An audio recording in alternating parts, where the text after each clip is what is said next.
aí nessa edição aqui, que foi na comemoração dos 30 anos da Hora da Estrela, ela vem com o texto narrado pelo Pedro Paulo Rangel. Estão fazendo agora uma regravação, né, desse livro, né? O filme? Um filme, um novo filme. Um novo filme? Eu não gosto muito daquele filme não, sabe? Eu não vi. Não. Eu assisti aquele da Suzana Amaral, você diz? Eu assisti, mas...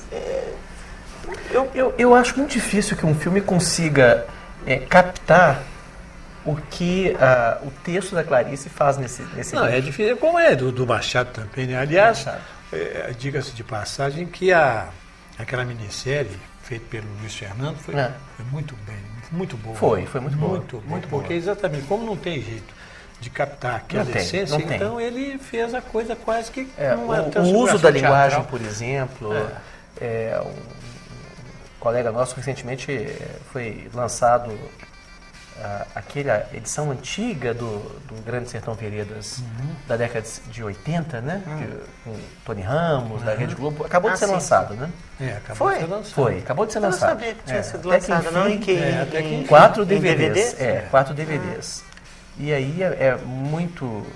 esse colega, o que é o Baracho, né? O Baracho Júnior, ele comentando que é um problema, que começa o filme já revelando os 2 segredos do filme. Exatamente. Os 2 segredos do livro. Que Diadorim é uma mulher e que ele é filho do seu Lorico. Mas não tem jeito, a linguagem é outra, o público é outro. E mesmo sem ter o filme, ou que seja lá o que for, o problema é que o livro hoje já está de tal maneira debatido. Todo mundo conhece o segredo da história, né? Tem até um artigo interessante do Flávio Aguiar da USP, publicado numa dessas edições da Scripta, e o Flávio diz exatamente isso, que a geração dele foi a última que leu o Grande Sertão Veredas sem saber o segredo. Sem saber o segredo. De lá para cá. E aí eu me lembro o que a Márcia fala. A Márcia fala, olha, quem acha que a pegada do livro é o segredo, não entendeu nada da história. E esse é um problema, quando você transcreve nessas transposições semióticas de um meio para o outro, eu acho que a essência do livro da Clarice Lispector não é a história. Não é a história. Uma história banal. Talvez uma mulher que veio de Alagoas, mudou para o Rio de Janeiro, foi atropelada, acabou. Uma história... O que é impressionante no livro é como que ela consegue transformar essa história banal, uma pessoa de vida completamente vazia, em 100 páginas de prosa. Como é possível isso? Eu acho fantástico nesse texto a reflexão também que o narrador se propõe acerca da escrita. Da própria narração, o que exatamente. É a narração. Isso que é genial. Eu acho isso fantástico. E é interessante que em momentos que são momentos assim, decisivos na própria trama da história que ele se propõe a narrar, há sim intervenções bruscas do próprio narrador refletindo sobre o ato da narração. Isso é uma coisa muito importante. Eu acho que esse livro, Como inclusive... Como é que se faz isso no cinema? É difícil, né? Por exemplo, uma coisa interessante, uma coisa que permeia, até não sei, sei que da literatura talvez possa me corrigir, e acho que a Clarice não era uma teórica literária. Não. E acho que também ela não concordaria. Mas tem um elemento de estética da recepção aqui. É que, por exemplo, logo no começo, ela coloca assim, a hora da estrela, a culpa é minha, ou a hora da estrela, ou ela que se arranje, ou o direito ao grito. Ela enumera vários títulos. São 13, né? Isso quer dizer que o leitor tem que escolher. Ora, quem escolhe uma coisa no livro é autor ou é leitor? Bom, hoje quase que a ênfase já está deslocada para o leitor, né? A estética da recepção. E eu acho que a Clarice compartilha um pouco disso. Né? Quando ela fala, por exemplo... A Clarice é absolutamente genial. Genial, né? Eu genial. sempre costumo dizer que a literatura brasileira tem 4 nomes absolutamente fora de qualquer dúvida. São 4 monstros sagrados. Vou te falar quem que é. Deixa eu ver se eu vou adivinhar. Vieira?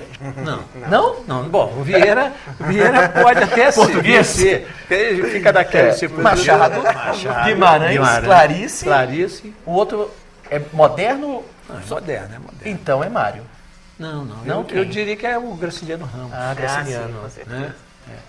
Mas a Clarice... E depois você sabe que esse livro tem me parece muito importante, é o seguinte, é porque a Clarice foi acusada de ser uma alienada do ponto de vista social, né? Uhum. Que ela não Muito intimista, muito muito psicológico, criticada né? por isso, que ela não tocava Rui.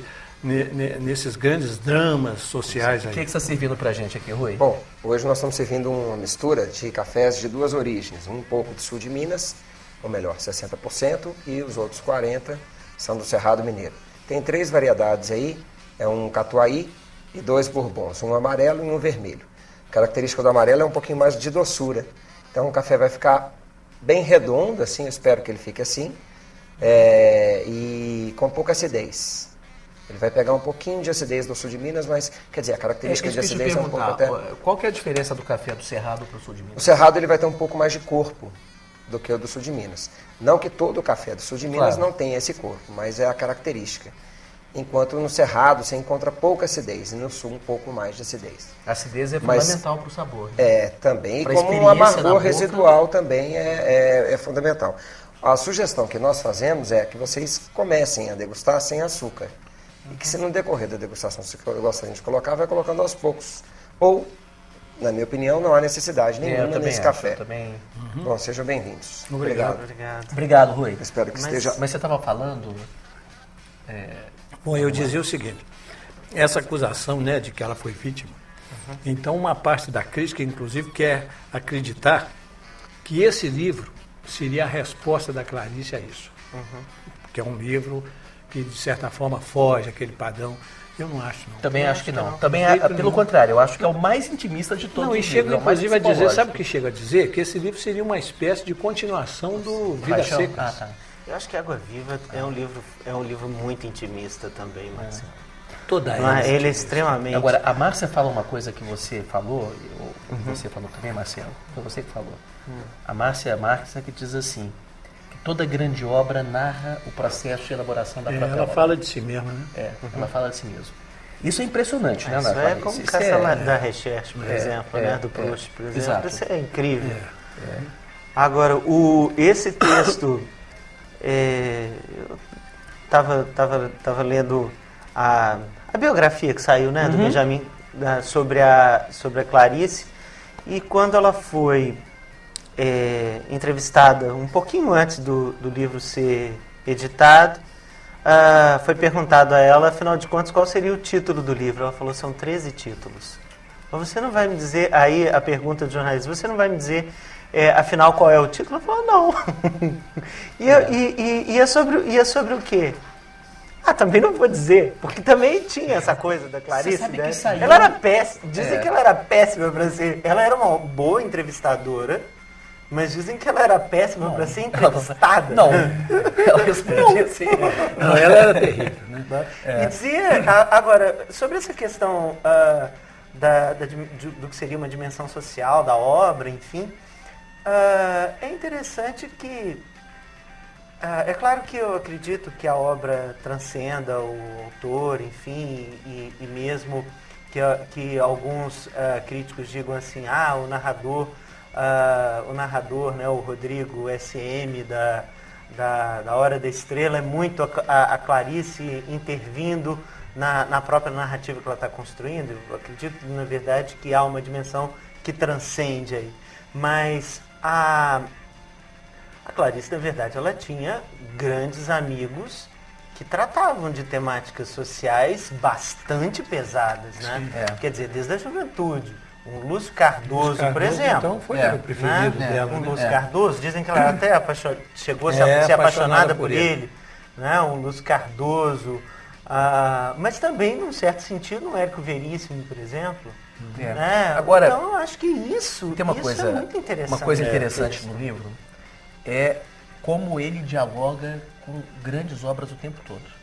Você sabe que eu acho que essa frase inicial, tudo no mundo começou com um sim, eu vejo aqui, eu não sei se você vai concordar comigo, Dom Casmurro. Porque a história do Casmurro começa com um sim. Eu acho que tem... Não, já que você está querendo levantar diálogo, você quer ver um outro diálogo com Machado de Assis, é o acidente dela, né? Claro, ela a sai de uma cartomante. A cartomante, né? claro. Como Começa com Machado e termina com Machado. É a cartomante. Da... Com a diferença de que no Machado, no conto A Cartomante, o leitor, a exemplo do Camilo, ele é absolutamente surpreendido no final, porque ele não esperava aquilo. Ele foi, a cartomante conseguiu tranquilizá-lo inteiramente. E aqui não, o leitor sabe que ela não vai se dar bem. Não saberia que seria atropelada, mas sabe que não vai se dar bem. Quer dizer, tem uma dimensão trágica na Clarice que não tem no Machado, nesse aspecto, né, desses dois episódios. No Machado, de certa maneira, você se surpreende um pouco. Aqui não, você como que já esperava, mesmo porque essa vida aí tem que ser um início e uma outra. Não pode ser. Por isso é que tem aquela frase enigmática, aquela última frase dela, quanto ao futuro. Né? Exato. Ela diz isso, quer dizer, o que é o futuro? O futuro é, no mínimo, alguma coisa melhor do que essa vida que ela levava. Né? E o texto termina com sim também, né? Sim. Não esquecer que, por enquanto, é tempo de morangos. Sim. Fico pensando se não é uma referência ao Bergman. Né? Agora, Morangos maravilha dessa dedicatória do autor, não da autora, Exato. É todo um diálogo com a música também. Um diálogo com a música. Essa é uma chave de leitura do texto. O tempo todo, não é só aqui na dedicatória, mas o tempo todo, há metáforas musicais. A música, eu não seria capaz de analisar o ritmo. Né? Eu me lembro lá do estudo da professora Ângela discutindo o ritmo na prosa do Burrinho Pedrez. Mas tem uma questão musical, né? Começa assim, pois que dedico esta coisa aí ao antigo Schumann. Isso aqui é genial, olha. Pois que dedico esta coisa aí ao antigo Schumann e sua doce clara, que são hoje ossos, ai de nós. O que é esta coisa aí? É o livro, né? É o livro. Aí ela diz, dedico-me. O livro é ela. O livro é ele, o autor. E o divertido é o que está entre parênteses. O narrador já é uma verdade claríssima. É isso que o Marcelo estava dizendo, a questão do narrador. Né? O narrador já é uma forma exatamente de ela se desvestir dela mesma para se apresentar na forma de um narrador, né? Que é o Rodrigo assim. E aí vai falar, mas Marcelo, mas tem uma coisa aqui que eu acho assim sensacional. Veja bem, que sei eu, se há veracidade nela, e é claro que a história é verdadeira, eu adoro isso. embora inventada, eu adoro que isso. cada um a reconheça em si mesmo, porque todos nós somos um em quem não. E quem não tem pobreza de dinheiro, tem pobreza de espírito ou saudade por lhe faltar coisa mais preciosa que outra. Não, e ainda continua, e ele vai falando, e aí e termina assim. Quem vive sabe, mesmo sem saber que sabe.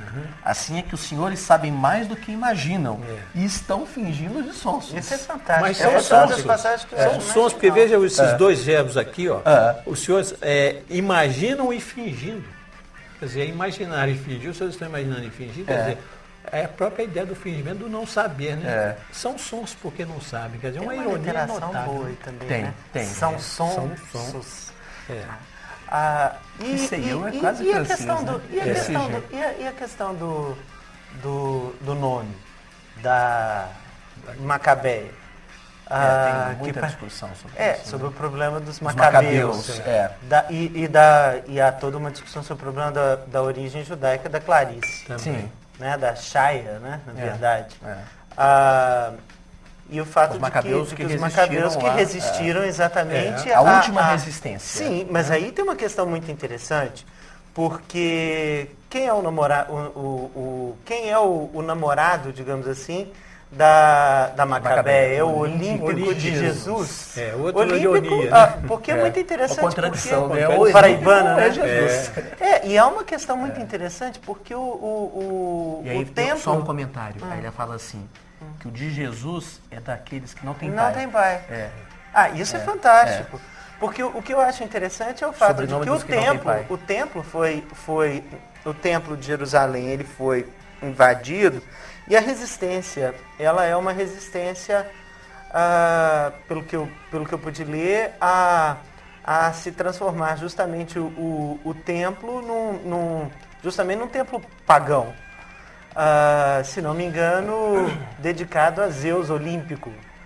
E é muito interessante que uma macabeia, né, uma macabeia se apaixone por um olímpico de Jesus. Né? E é interessante que o olímpico fica com a glória. Né? Com a glória, é amiga da macabeia.